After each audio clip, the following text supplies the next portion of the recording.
All right, go play Africa. Will you shut off the house sometime soon? We're considering it. I don't think you better consider it any further more, Father. I won't have any threats from my son. Very well. And Peter strolled off to the nursery. Am I on time? Said David McLean. Breakfast? Asked George Hadley. Thanks. Had some. What's the trouble? David, you're a psychologist. I should hope so.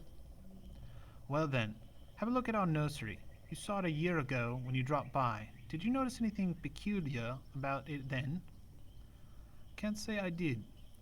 The usual voices, a tendency towards a slight paranoia here or there.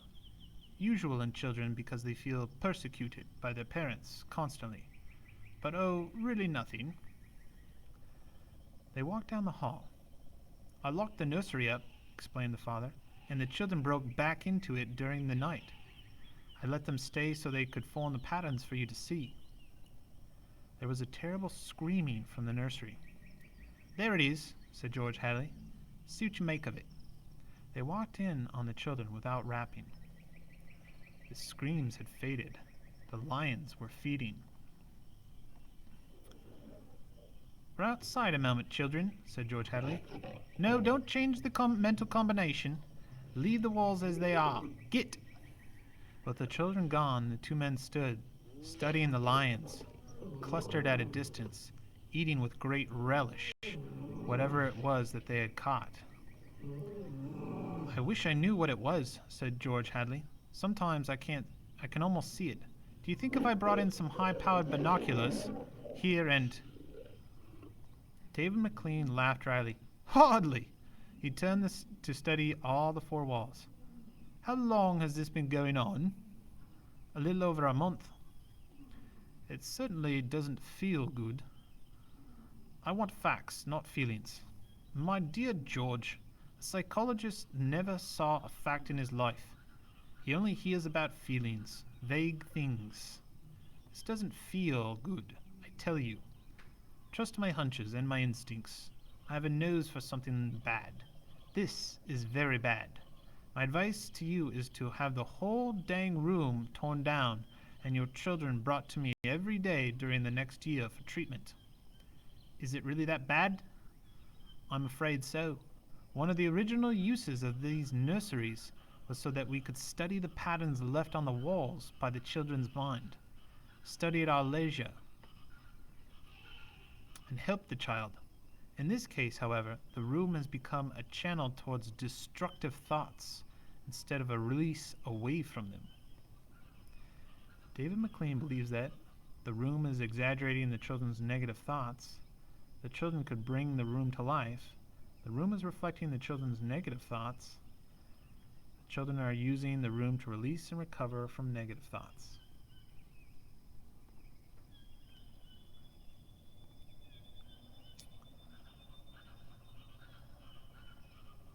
Didn't you sense this before? I sensed only that you had spoiled your children more and more, almost now, letting them down in some way. What way? I wouldn't let them go to New York. What else? I've taken a few machines from the house and threatened them a month ago with closing up the nursery unless they did their homework. I did close it for a few days to show I meant business. Aha! Does that mean anything? Everything. Where before they had a Santa Claus, now they have a Scrooge. Children prefer Santas. You've let this room and this house replace you and your wife in your children's affections. This room is their mother and their father, far more important in their lives than their real parents. And now you come along and want to shut it off? No wonder their hatred is here. You can feel it coming out of the sky. Feel that sun, George.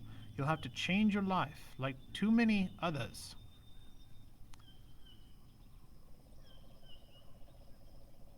You've built it around creature comforts. Why, you'd starve tomorrow if something went wrong in your kitchen. You wouldn't know how to tap an egg. Nevertheless, turn everything off. Start new. It'll take time, but we'll make good children out of a bad in a year. Wait and see. There is a bad feeling in the room because the children are angry that their parents don't spend much time with them, feel that their parents care more about the house than them, are upset that their parents are threatening to take away their technology, don't have any other toys to play with.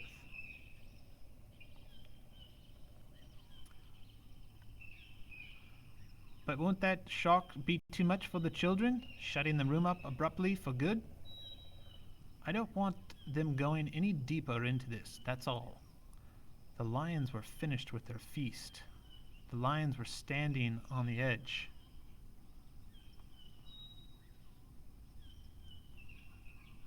Of the clearing, watching the two men. Now I'm feeling persecuted, said McLean. Let's get out of here. I never have cared for these darned rooms. Make me nervous.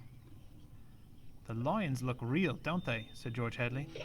I don't suppose there's any way... What?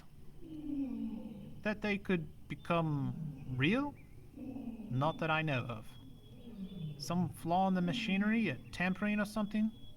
No. They went to the door.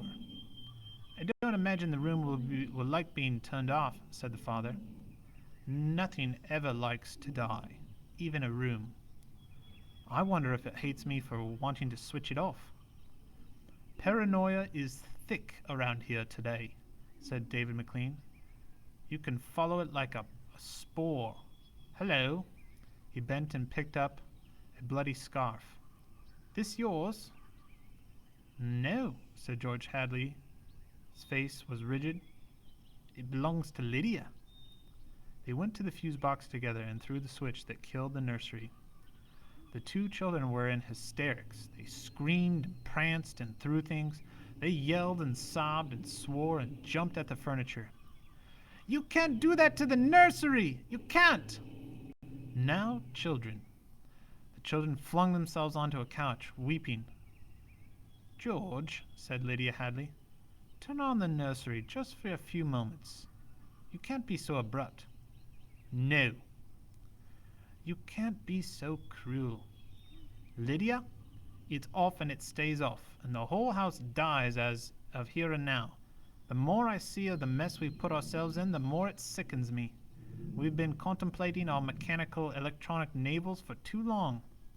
My goodness, how we needed a breath of honest air. And he marched about the house, turning off the voice clocks, the stoves, the heaters, the shoe shiners, the shoelacers, the body scrubbers and swabbers and massagers, and every other machine he could put his hand to. The house was full of dead machines, it seemed. It felt like a mechanical cemetery. So silent. None of the humming, hidden energy of machines waiting to function at the tap of a button. Mr. Hadley turns off all the machines because he's afraid that the machines will come alive. The psychologist suggested he do so. The children love the machines more than him. He feels the family has become too reliant on technology. Don't let them do it, wailed Peter at the ceiling as if he was talking to the house, the nursery. Don't let Father kill everything. He turned to his father. Oh, I hate you. Insults won't get you anywhere. I wish you were dead. We were for a long while. Now we're going to really start living. Instead of being handled and massaged, we're going to live. Wendy was still crying, and Peter joined her again. Just a moment, just one moment, just another moment of the nursery, they wailed. Oh, George, said the wife, it can't hurt. All right, if they'll just shut up. 1 minute, mind you, then off forever. Daddy, Daddy, Daddy, sang the children, smiling with wet faces. And then we're going on a vacation. David McLean is coming back in half an hour to help us move out and get to the airport. I'm going to dress. You turn the nursery on for a minute, Lydia. Just a minute, mind you. And the three of them went babbling off while he let himself be vacuumed upstairs through the air flue and set about dressing himself. A minute later, Lydia appeared. I'll be glad when we get away, she sighed. Did you leave them in the nursery? I wanted to dress too. Oh, that horrid Africa. What can they see in it? Mr. and Mrs. Hadley decided to give the children one last moment with the nursery, let their children keep the nursery, move far away from their home, never use another machine again.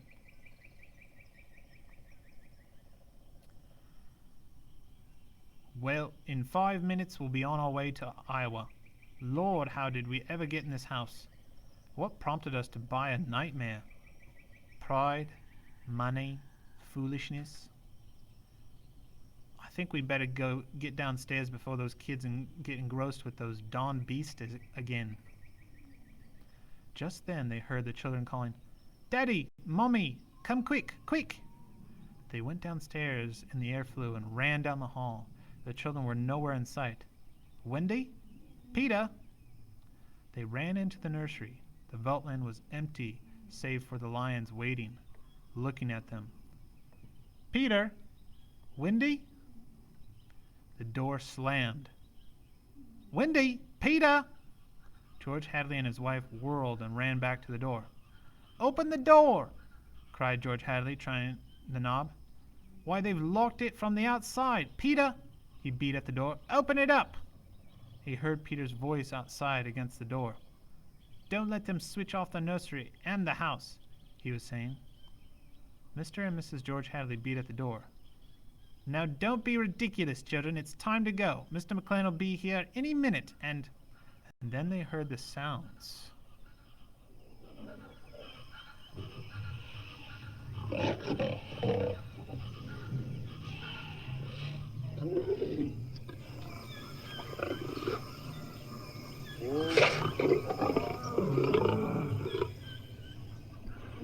The lions on 3 sides of them, in the yellow Veldt-land grass, padding through the dry straw, rumbling and roaring in their throats. The lions. Mr. Hadley looked at his wife, and they turned and looked back at the beast edging slowly forward, crouching, tail stiff. Mr. and Mrs. Hadley screamed, and suddenly they realized why those other screams had sounded familiar. Screams sound familiar because they were human screams, they were Mr. McLean's screams, they were Mr. and Mrs. Hadley's screams, they were the children's screams.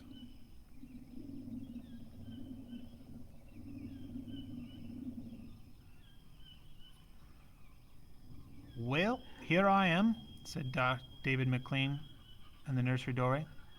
Oh, hello. He stared at the 2 children seated in the center of the open glade eating a little picnic lunch. Beyond them was the water hole and the yellow Veldt-land. Above was the hot sun. He began to perspire. Where are your father and mother? The children looked up and smiled. Oh, they'll be here directly. Good. We must get going. At a distance, Mr. McLean saw the lions fighting and clawing, and then quieting down to feed in the silence under the shady trees. He squinted at the lions with his hands tipped to his eyes. Now the lions were done feeding. They moved to the waterhole to drink. A shadow flicked over Mr. McLean's hot face. Many shadows flickered. The vultures were dropping down to the blazing sky. Cup of tea?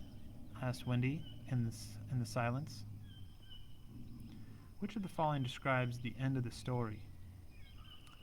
The lions eat Mr. and Mrs. Hadley. Mr. and Mrs. Hadley get lost in the Veldt. The children send Mr. and Mrs. Hadley away. Mr. and Mrs. Hadley leave on vacation.